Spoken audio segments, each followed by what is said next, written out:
শীঘ্রই আকাশে উড়বে চীনের তৈরি সবথেকে বড় উভচর বিমান AG-600। দিন কয়েক আগেই ইঞ্জিন টেস্টে সফলভাবে পাশ করেছে এই বিমান। চলতি বছরের শুরুর দিকেই আকাশে উড়বে এই বিমান। যেহেতু দক্ষিণ চীন সাগর সহ একাধিক অংশ নিয়ে চীনের সমস্যা রয়েছে, তাই উন্নততর সামরিক অস্ত্র ও যুদ্ধযান তৈরিতে মন দিয়েছে বেইজিং।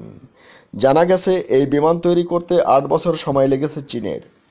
এই বিমান সমানভাবে পানিতে এবং স্থলে চলতে পারবে। যে কোনো মুহূর্তে বিপর্যয় এবং জঙ্গলের আগুন নেভানোর কাজে এই বিমানকে ব্যবহার করা হবে বলে জানানো হয়েছে। বেইজিংয়ের aviation industry corporation of China বা AVIC এই বিমানটি তৈরি করেছে। AG-600 বিমানটি আকারে প্রায় বোয়িং 737 এর সমান এবং এটি সর্বোচ্চ 4500 কিলোমিটার পথ পাড়ি দিতে পারবে একইভাবে। পানি থেকে ওঠানামা করতে পারে। বিশ্বে এমন যেসব বিমান বানানো হয়েছে তার মধ্যে AG-600ই সবচেয়ে বড়। এই বিমানের সর্বাধিক রেঞ্জ 4500 কিলোমিটার।